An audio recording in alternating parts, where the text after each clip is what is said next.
is a term sheet? A term sheet is a document that outlines the key terms of the proposed investment into a company. So a term sheet is typically issued by the investor to the company before they actually invest into the company. But this document outlines all the key terms of investment. Some of the high-level key terms can be valuation of a company, pre-money, post-money, the types of the shares they'll be holding, the board seat if they want or not, and some other reserved matters. It's a summary document of, you can say, a shareholders agreement. But there's one key thing which every founder should be aware of. A term sheet is a non-binding agreement. That means that if in the future investor decides not to invest in the company, they cannot be held legally liable by the founders. So one analogy which I like giving is comparing term sheet with a prenup. So a prenuptial agreement is actually very common these days in celebrity marriages, where both the celebrities sign that agreement before getting married in order to protect their assets. Term sheet is kind of similar, which is a document which is entered into between the investor as well as the company, protecting their respective interests. But the only difference is that prenup is legally binding, whereas term sheets aren't. You previously mentioned about valuations. What is a valuation?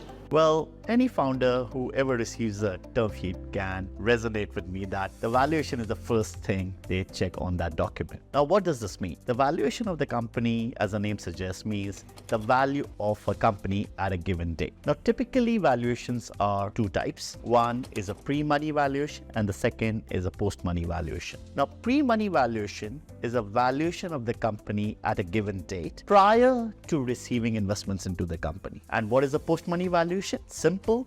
It's pre-money valuation plus investment amount is equal to post-money valuation. Say a company's pre-money valuation at a given date is say $5 million and they receive investment of $1 million. So then the pre-money valuation is $5 million and the post-money valuation is $6 million.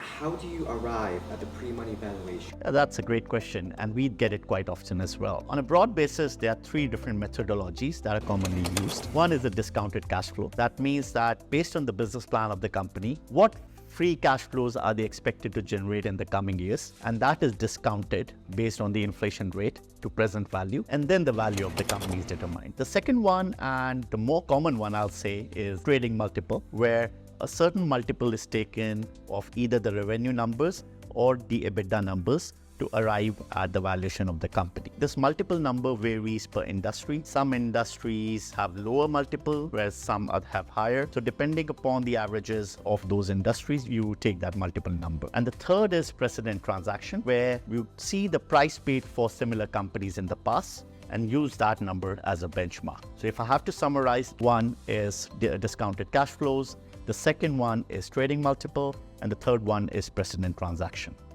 What terms should founders look at before signing term sheets? Well, there are quite a few actually, but I'll start with the liquidation preference. So liquidation preference actually means the order and the amount that each stakeholder would be paid when the company goes into exit. That exit can either be in the form of IPO or through trade sale. Now, typically there are two common types of liquidation preference clauses. One is participative liquidation preference and the second is non-participative liquidation preference. I'll start with a non-participative liquidation preference first. The investor is typically given two options to choose from. The first option is they take a certain multiple of their investments. So it can be 2x, it can be 5 or 10x. But then when the company goes into exist, they'll get that multiple and that they are done. The second option which they are given is take your percentage of the company which you are holding, multiply it by exit value and take that. So for example, if the company's valuation is say $100 million and investor stake is 10% of that,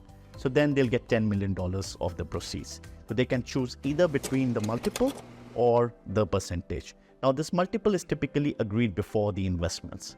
Now, of course, investor will always calculate this number through these two methods, and whichever is higher, they take that. So that's one. The second one is participative liquidation preference. Identical to non-participative to a large degree, except that the word or becomes and here. That means that first the investor will be paid the multiple, and then from the leftover or whatever is left, they get also the percentage share. So I always recommend founders that whenever you see the participative liquidation preference in your term sheet, just start running and don't look back. It's so onerous. The next clause that I would like to discuss is anti-dilution. And this clause has become increasingly important in today's fundraising climate. So we all know that it's incredibly tough for founders to raise. Investors are scrutinizing valuation more than ever. And every now and then, we come across the news that startups are raising at a lower valuation versus what they raised previously at. So this drop in the company's valuation actually triggers the anti-dilution clause. Now, this anti-dilution clause actually protects the investors in case of a drop in the company's valuation. Now, there are two types of anti-dilution clauses. One is the full ratchet and the second one is a weighted average. So in full ratchet, suppose you invested in a company at a share price of $100. Now, in the future, the share price of the company is dropped to $50. Now, company will compensate for this drop in the valuation by issuing you shares free of cost, assuming the number of shares you would have got had you invested at this lower valuation. So simple, if you invest $100 for one share, the share price dropped to $50, the company will issue you one additional share, free of cost. That's how full ratchet anti-dilution clause works. Now, weighted average is slightly different, in which the weighted average share price is calculated in order to determine this free grant of shares. Now, it is a ratio between the numbers of shares that should have been issued versus the number of shares that were actually issued.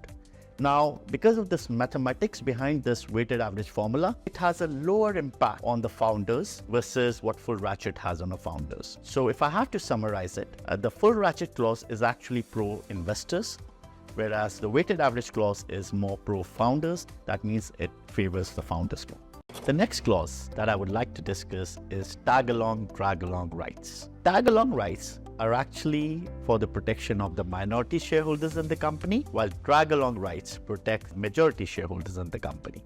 Under tag-along rights, the minority shareholders have the options to sell the shares at the same terms at which other shareholders is selling the shares. There is typically a threshold of 5% in order for tag-along rights to trigger. What that means is that if owner of 5% of the company is selling their shares, their entire shares to third party, then the minority shareholders will have an option to tag along and sell the shares at the same terms at which the shares are being sold. But one thing to be mindful about this tag-along clause is that it is an optional clause. It's not an obligation. But it means that the minority shareholders may choose to sell or not to sell. It's entirely at their discretion.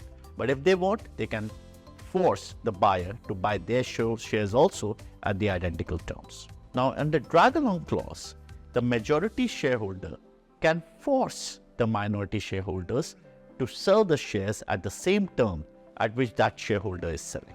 Now, there is a threshold for drag-along rights to trigger as well. Typically, it's 51%. So what that means is if the owner of 51% of the company decides to sell their shares to somebody, they can also force the minority shareholders to sell the shares under the same terms. But drag-along rights are mandatory. They are not optional. What it means is that the minority shareholders under this circumstance cannot say no.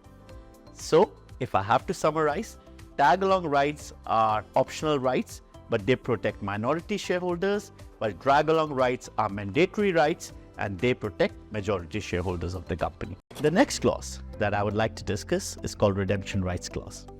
Under this clause, the company is obligated to buy back shares from the investors on the occurrence of a specific event or after a specified time duration has passed. Typically, the provisions of redemption looks like a certain multiple is guaranteed to the investors on the completion of a specific time frame. And the reason why this clause is put is to protect the investors.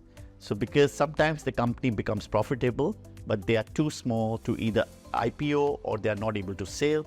In that case, the investor wants the right to get paid at a certain multiple. That's the intention why this clause is put in the term sheet. But we all know that building a startup is extremely uncertain. So founders should be very careful before agreeing to these terms, because then they are putting undue burden on them to commit to a certain returns to the investors. The next clause that I would like to discuss pertains to board matters. So lead investor in the company typically asks for board seats, and there are certain reserved matters that requires approval of the board of directors. Few common reserved matters I would like to discuss here. The first one being change in the shareholders agreement or shareholders rights of the company. If you want to make these changes, you require board approval. Few others can be, say, winding up of a company, change in the business plan of the company, securing a debt beyond a certain threshold, appointments of key people like COO, CFO of the company, declaring or distribution of dividends, more often than not require board's approval, and some transaction involving directors or shareholders of the company require board approval as well. So the reason why these reserve matters are set in place is that even though board of directors do not want to intervene in the day-to-day activities of the company, but they still want to have high-level control on the key decisions that might impact the company's future. So that's why these reserve matters are put in place. Term sheet is an extremely critical document. What it does is it sets precedents, because once you agree at a certain terms with your early stage investors, most likely the follow-on investors at the time of your Series A, Series B round will ask for the same clauses. So if you get into a bad deal early on, the chances that you can get rid of that bad deal are very, very low. So be very careful with what you're signing. Read each and every word carefully. Take professional advice. Don't just rely on your friends who have raised money, because they might have done certain mistakes which they might not know of. And in the end, I would like to say that prepare yourself for a negotiation and be wary of these few things that I would like to say in the end. First is, don't take participative liquidation preference. Don't agree to it. They are extremely onerous. In terms of anti-dilution, try always opting for weighted average anti-dilution rights rather than full ratchet. The third thing is redemption rights with higher multiples, because as I said, it's extremely uncertain environment. So if you overcommit, then you might get into trouble. And last is agreeing to too many board matters, because you want to get enough support from the board, but you don't want to put too many matters there, because otherwise it becomes very difficult for founders to focus on their day-to-day operations.